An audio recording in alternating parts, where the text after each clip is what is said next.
Ride in all the races, and there he is heading to post in this Makyon, who set a racing post mark of, I think it was 79, when leading for a long way before going under by a couple of lengths over 6 furlongs on good to firm ground at York. And there you can see them streaming to post. Stalls, incidentally, as we keep saying, for the 2-year-old races here at Hamilton Park, they do give them the rail to race against the other straight races, and we've got 5 of them. The stalls will be up the centre of the course. So really hot favourite here, Makyon, on 4 to 9. Troubadour's a 5 to 1 chance, and this horse has already got winning form. Michael Dodd's trained, Graham Lee ridden, won by a neck, again on very different ground at Redcar. Yeah, and you mentioned the rail. Troubadour would be the best place of these 2-year-olds to actually come and bag that. He was prominent last time when he won. I'm not sure how good that form is really, beating Insania, who has been beaten a few times, won a race herself that I don't think was particularly good form, so it would leave Troubadour with a little bit to prove under a penalty for me. I think he'll have to take a big step forward, and he was a pretty hard fought success. For all that he's only had 2 starts, we don't want to be crabbing him too early in his career, certainly not, but I think with the likes of Makyon, that form at York is just going to prove that bit better, I suspect. And just a word about Makyon as well. I mean, another typically well-bought horse by Mark Johnston. Damn side of the pedigree is really stacked with quality, and he's picked this horse up for just 22,000 as a yearling, and therefore is able to run in these sorts of races and then take on slightly lesser horses. But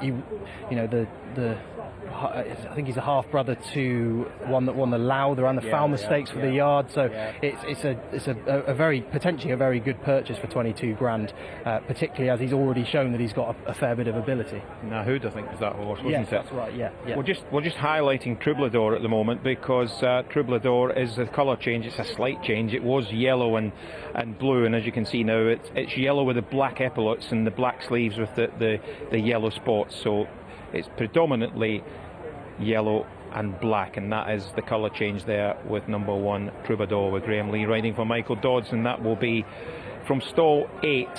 The next horse in the betting after the 2 that have got the form at York and the winning form at Redcar's, Tina, Richard Fahey, who's got Sands of Mali in our feature races here this afternoon for this colt by Mason to make his debut under the stable apprentice Sean Davis. Yeah, one from the Ascot Breeze Up sales. This Tina looks speedy enough in terms of pedigree and seems to have a fair bit of size about him as well. So on paddock inspection, you can see there, looks a decent enough type, and suspect he's a horse that will be winning races this season as a 2-year-old, certainly in terms of his pedigree and looks. Lorry Maker's drawn stall 2 for Carl Burke, and this cost 22 grand at the Breeze Ups. And Carl's 2-year-olds have been winning, but maybe not as prolific as they would normally be at this time of the season. And Danny Tuddup's on board.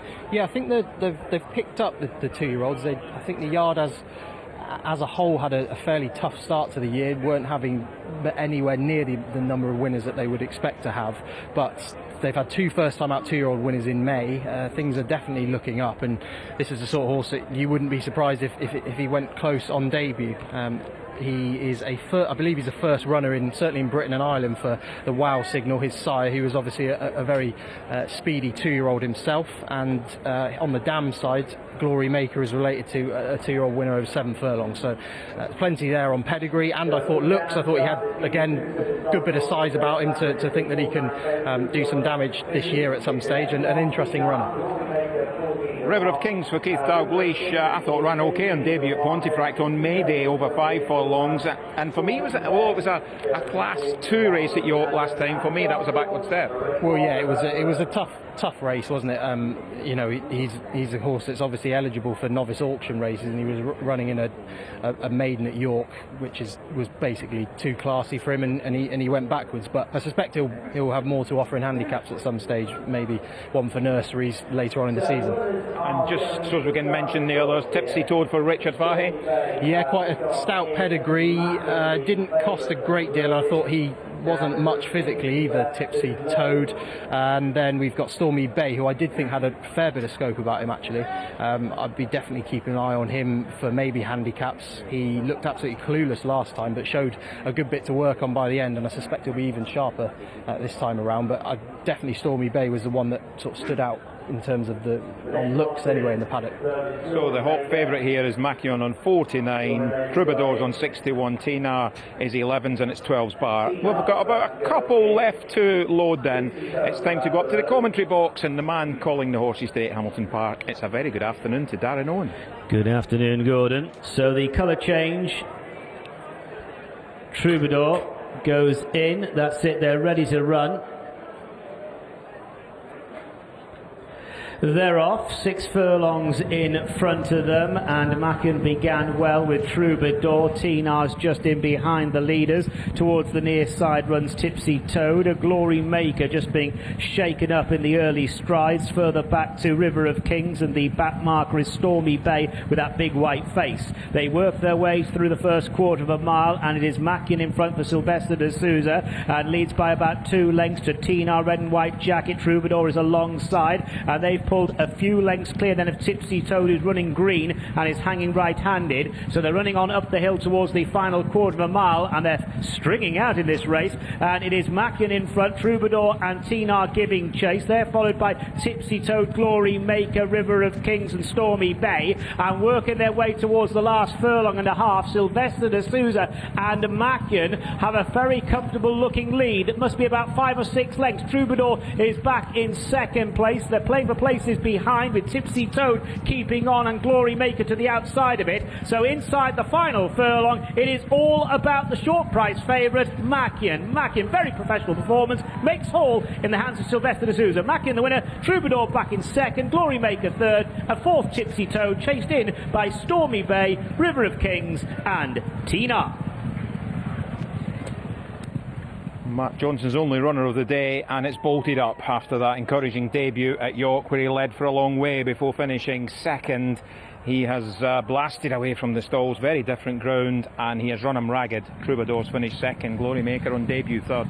Yeah, was really professional on debut and has used that know-how to even better effect here. He's got out from stall 5, quickly bagged the rail, has had them strung out in behind for a long way out. I suspect this will be a bit of a theme of the day, especially with these lightly raced horses, that we are going to get some horses really strung out in this testing going, and a lot of these obviously having their first start, they wouldn't want to have been knocked about by their jockeys, they wouldn't want to have been getting too tired.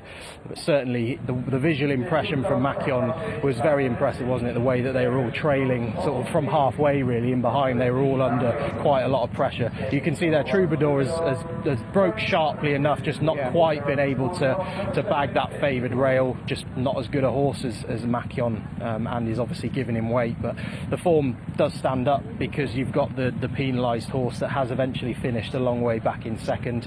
There was bits and pieces in behind. Tinar showed up okay for a while. Well, River of Kings got squeezed a wee bit at the start, but it didn't make a huge difference to the overall placing. Yeah, he was a long way detached early on. I thought Stormy Bay basically lost about 20 lengths in the first couple of furlongs, and then has stuck on past horses, beaten horses late on. I wouldn't completely give up on him when he gets into a more realistic grade, probably in low grade nurseries, but it's all about the winner really, isn't it? He's got the rail, he's well bred, well bought for 22,000 as a yearling, and he's a horse that you'd think on this evidence is going to be well capable of defying a penalty in a similar median auction race in the coming weeks. Won by 6 lengths. The time is the thick end of about 4 seconds slower than standard, which is probably what the ground's all about. But as you say, visually, I mean, goodness me, talk about just beat what's put in front of you. He's done more than that. Yeah, I suspect this